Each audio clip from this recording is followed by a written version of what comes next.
Hi everyone, welcome to week 4. This week is entitled Local Community Leveraging at the Rio 2016 Olympics. And this is my second week that I'm going to be teaching you.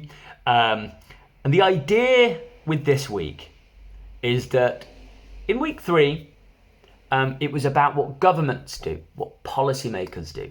It was more of a bigger perspective and macro perspective and strategic perspective. Leveraging is a broad church. It encompasses lots of different types of leveraging activity. Some are from governments and some are from local people. So I wanted to give you the contrast this week. Instead of looking at strategic branding, marketing, imaging, which was week 3, I want you to look at the creative and entrepreneurial ways in which local communities leverage events that are going on during the live staging of these large-scale events. In my view, this provides a very nice contrast between the micro and the macro. It's really important that you get those levels. That's quite important because leveraging does take place in different levels.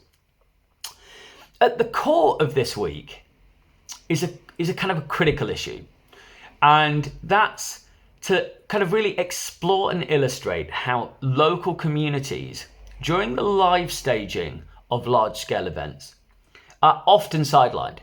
They're often marginalized. They often exist outside of the venues, outside of the event zones, and event attendees typically don't engage with the local community. That's a problem. It's a problem because a lot of these communities have been promised benefits to leverage. They've been promised economic opportunities to sell local businesses, local products, local services, but also engage in social activity as well. Engage with the event attendees, showcase what they're about, their local culture. Just imagine you being in the local community when a large-scale event's going on. You might want to showcase what you feel proud about in your local area. Showcase all these international event attendees coming to your local area. You want to show them what East London's about, for example. So the issue is that organizers typically create and organize events spatially and in a way that locks out these local people. And it's fairly frustrating. I've done a lot of research over London 2012, where I did my PhD, Rio 2016, and it's looking like it's going to be the same if it goes ahead for Tokyo 2020 and beyond. There's lots of explanations for that. I'm not going to go into detail, and we'll cover them in perhaps in other classes, maybe next semester, if you've got me. But it really does make it very difficult for local people to generate any value out of hosting, and it's fairly frustrating. And local communities feel very frustrated as well.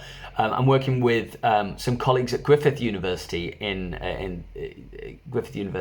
Australia, who are right next to the Gold Coast, and I don't know whether you know, but the Gold Coast hosted the Commonwealth Games in 2018, and I'm doing a bit of research with the gang over there to look at how the local communities fared, whether they were able to extract any benefit from the Commonwealth Games. And there's a lot of disgruntled people. The same thing happened. They got locked out. Everyone was funneled toward the event venues and the official spaces where the sponsors were and that sort of thing. So it's a really important critical issue here. And I, as a former event manager, I criticize sometimes the way in which we teach events. We teach events to reduce risk and ensure safety and prioritize that to a point that I think might be disproportionate. To the point that we completely create spaces that force people to go certain places and then exclude everything else. And there is a debate there about how we engage the local community during the live staging. We can't just exclude them, but that's what's going on. And I'm working with senior managers all across the world to talk about this particular issue. They're all aware of it. And of course, we want events to be safe. We want people, event visitors to be safe. Of course we do. But we also don't want to marginalize local people. So finding a balance is absolutely vital. And event organizers are so fixated on the organizational and operational component of events that they forget that there's so many, the objectives are so much more wider than this for large scale events. Governments don't give over $20 billion and pounds just to organize a good event. They organize these events so they generate value back to the local community, the taxpayers that are paying for that event, ironically. That's why you should care about this week, okay? As you can see, I get kind of head up about this, but it happens every time. And I've been working with local people and I've seen the real sob stories about this. And it's not fun, actually. So I draw on loads of different examples of that. And then I illustrate, funnily enough, that during Rio 2016, in comparison to Athens, Beijing 2008, London 2012, the Germany World Cup in 2006, Commonwealth Games, Rio was different. Rio was different, radically different. And I'll tell you why in a nutshell, and hopefully this still continue reading and listening on. This isn't, this is not just where the learning is, but effectively I can explain why. So people in Brazil and Rio, they enjoy the party. They enjoy the carnivalesque culture. They're very informal. So when a formal event came over and tried to take over Rio, they all said, go away. We're not going to allow you to lock us out and marginalize us.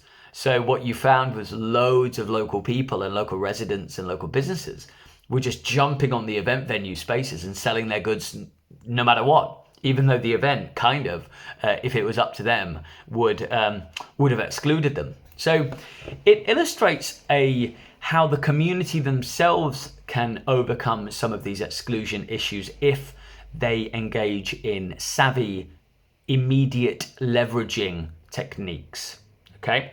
And that's kind of the leveraging focus that we're talking about, immediate leveraging. I'll talk about that in the lecture slides if you're not familiar with that term. So don't worry about that. So, again, like week 3, this is based on the guided learning, the recorded lecture slides, and the seminar dialogue that we will have is based on a live research project that I did with key stakeholders at the heart of Rio's event and tourism stakeholder network, full of practical, visual, conceptual insights. And again, you're going to hear about my experiences, as I'm already talking about now in this introductory video, in the lecture slides too. And similarly to every week, all the content derives from this project, but also a journal article that I've already had published in February 2020 in the Annals of Tourism Research Journal, which is a great journal, and it's entitled Entrepreneurial Leveraging in Liminoidal Olympic Transit Zones. So I put a link to the journal and a PDF to the journal on the pages as well, so you'll be able to access that, and that is your primary reading for this week, okay?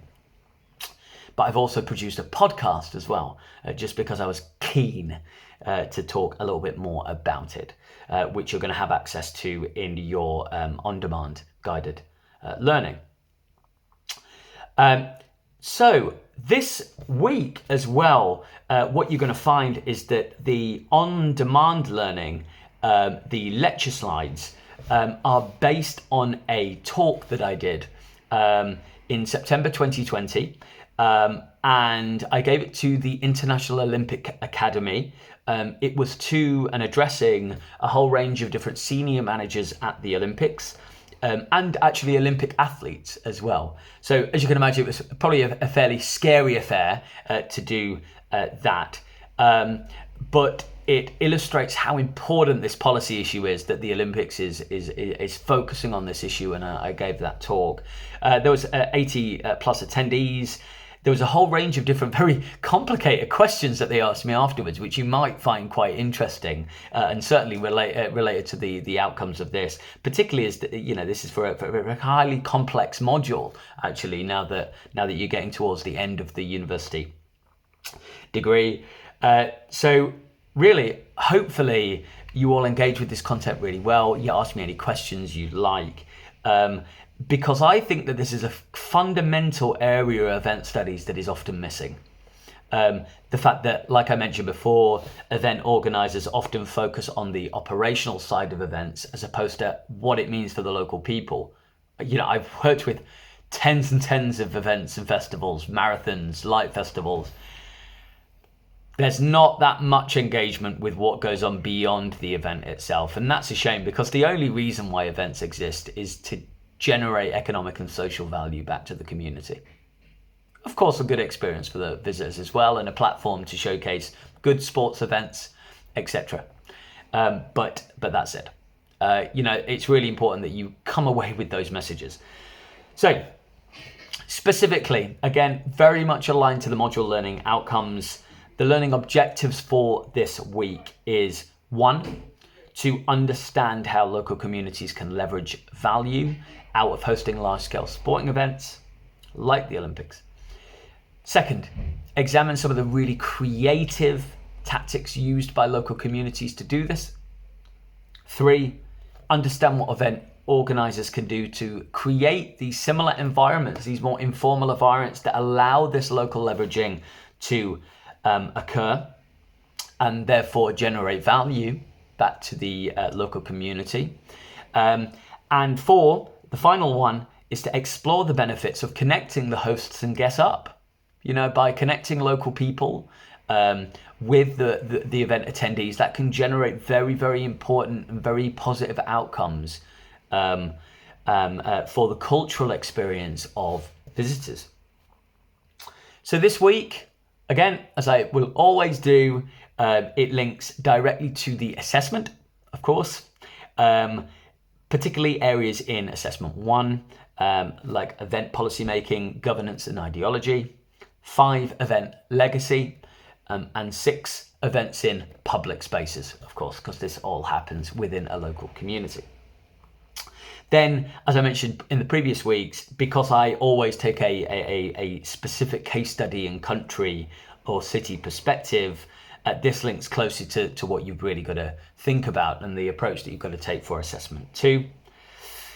And as I always do as well, it mentioned at the very end that it's fundamentally important that you engage with all of the on-demand and guided learning. Again, we spend lots of time doing this, so much time, so many hours to try and do this during the kind of, this tricky COVID era. It's really essential that you know all the content before coming to the seminar, because I'm going to be applying it. And that's where a lot of the value is, really just getting you to think about what this means in practice and applying it and coming up with some creative exercises yourself in order to apply this. So I look forward to seeing you all in week 4. Get in touch if you've got any questions. I'm always here to help, and best of luck for the semester, and we'll speak very soon.